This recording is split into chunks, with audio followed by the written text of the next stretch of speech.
Hey everyone, welcome back to my YouTube channel. If you are new here, my name is Anna. I am a portrait photographer in the Denver, Colorado area, and today we're going to be talking about setting up photography classes for your photography clients. I was hired by Kami. She is a local photographer here in Denver, and she has noticed that I post a lot on the Facebook groups and on YouTube as well, and was considering learning from me. Similar to what I did with Katie a couple months ago, I thought this would be a great opportunity to tell you guys how to set this up as a photography class for your clients. When setting up photography classes, it's really important to actually ask your client what they are looking for out of the class. Because I am primarily a portrait photographer, most clients that come up to me and ask to take a one-on-one course with me are typically asking for portrait-related questions or portrait-related portfolio work that they can show. So the very first thing that you're going to want to do is ask them what they are looking for, if there is a specific type of portrait photography that they want to do, if they want to do newborn, if they want to do family, anything like that should be the very first question that you ask.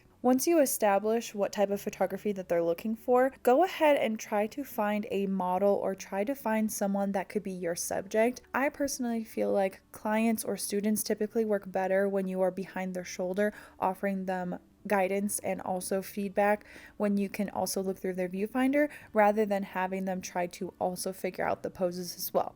So try to find either a professional model that knows how to pose, so that is one less thing to worry about, or try to find someone that could be in front of the camera. Anna Kay had reached out to me after doing our Frozen YouTube video and really wanted to do another shoot with me. This was going to be a trade for print situation, so I thought this was going to be a perfect opportunity for Kami. One, because she's going to be able to work with a model who has modeled before, but also because Kami is starting out and she will have to do a lot of trade for print situations, she will need to find models who also do trade for print as well. So being able to get that practice in, but also knowing a bunch of people in the industry would be a fantastic opportunity for her. Because Kami is starting out, I always want to make sure that I let the models know what they are expecting out of the photo shoot. So I always offer to take some photos as well, not only because I want to be able to get some more practice in and also make YouTube videos like this, but I also enjoy taking photos a lot.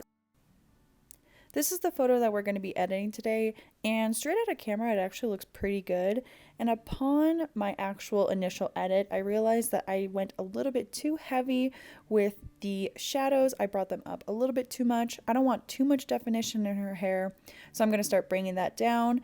A lot of the photo tweaks that I'm doing here is very minimal. I do want to bring that temperature down because the off-camera flash is giving way more of a brighter and warmer color than the actual photo itself.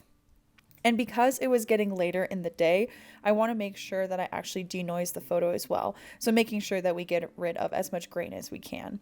And because, like I said, it was really dark and we were getting pretty tired by the end of it, I want to remove some of Anna Kay's under eyes. And that's going to be super simple. You're going to take the stamp tool, reduce the flow to about 50 so it's a little bit easier to get to a more airbrushed finish without looking too overdone, and quickly just go over it. Go ahead and click a save, and then it's going to import itself back into Lightroom, and it's going to be the most recent selection. So this is the before and this is the after.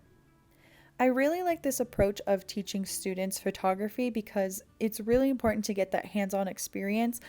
Although I do agree that taking your photography basic classes in a classroom or learning them online is a great opportunity to get those general basics out of the way, getting that hands-on experience and getting that practice is really what's going to help you drive and improve your photography from day 1 to day 100. So I really think having this ability to practice with a real subject, being able to see your teacher or your mentor being able to tell you how you should approach giving them constructive feedback, how do you let them know when you get deliverables, all of that typical photography related things that aren't normally taught in a class is something that'd be really important for you either as the teacher or you as the student to ask questions about.